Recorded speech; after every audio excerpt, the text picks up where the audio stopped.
I have to imagine that releasing a kart racing game on the Switch after Mario Kart 8 Deluxe is a lot like trying to upstage the Beatles at Shea Stadium in 1965. It just can't be done.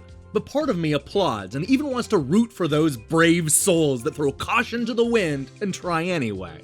I want to be here to champion a game like Rally Racers as a worthwhile alternative to one of the best racing games of all time.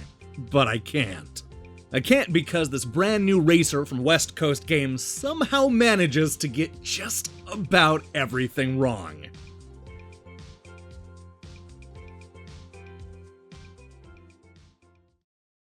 This is the story of wacky racer Reese and his ongoing fight with his evil brother Droog. You know how most families will wage war through passive-aggressive comments and tantrums at Thanksgiving dinner? Well, Reese and Droog take a far more civilized approach. Instead of making a scene, they settle their conflicts through a series of heavily weaponized kart races full of action and explosions. There are 3 goals to complete in every stage. The first thing you want to do is place close to the top, preferably in first. Then you'll want to collect the large oranges floating around the stage. And if that wasn't enough, the game also wants you to earn points by pulling off a series of simple air tricks. Once you've done all that, you'll move on to the next stage where you'll need to place first, collect oranges, and pull off more air tricks. This isn't like a lot of modern racing games that mix things up with several different race modes, because every single stage plays out exactly the same way. The only deviation from this formula is when you have to go head-to-head with a boss. Unfortunately, it's always the same boss. The challenge is to simply catch up with the evil Droog, who not only has a sizable head start, but also has a bad habit of throwing out these ghost cars. Literal ghost cars. The problem is that there's no strategy to these boss fights. All you need to do is spend enough money to upgrade your car and speed to the front, which is every bit as easy as it sounds. So, seeing as this review has already started to go negative, perhaps this is a good time to mention the 2 things I liked about this game.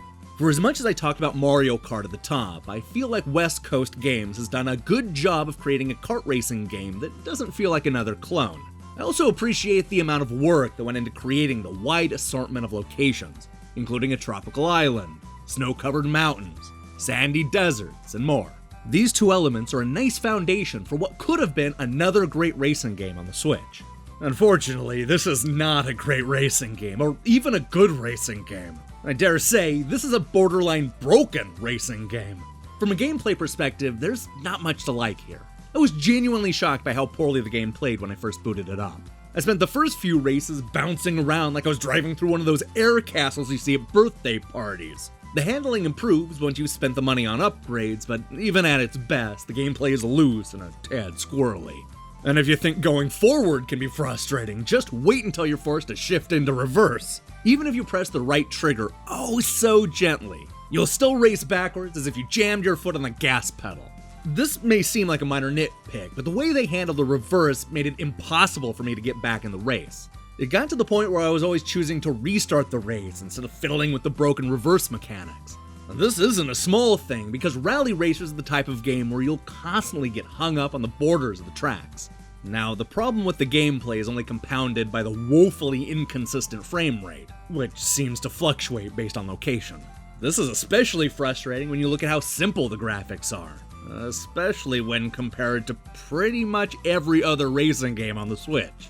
It's not that the game looks bad, I've certainly seen worse, but there's nothing about the presentation that stands out in any way, sorta like the generic name.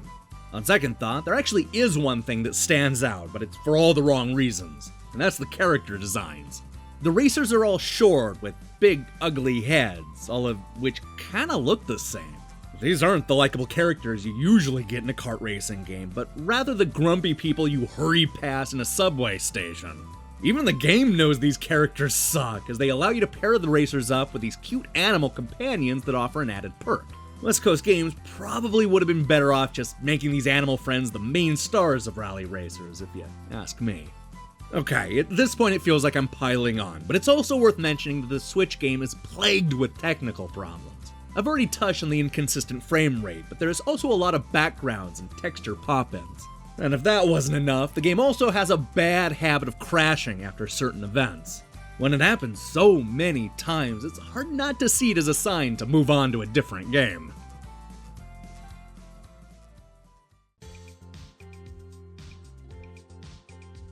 This is the kind of thing you hate to see. While I'm sure the developers at West Coast Games have a killer kart racing game in them, it definitely isn't Rally Racers. From the loose gameplay to the ugly characters to the rampant technical problems, it sometimes feels like every aspect of this game is incomplete. I know that Switch owners are starving for a new racing game, but you can do a lot better than Rally Racers.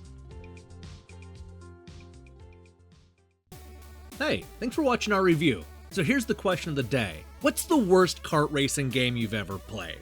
Okay, guys, I know how this looks, but I love you West Coast Games, and I'm definitely not trying to suggest anything with this question. But, I mean, there have been so many terrible kart racers over the years, so I'm curious to hear everybody's thoughts. Let me know what you have to say in the comments below.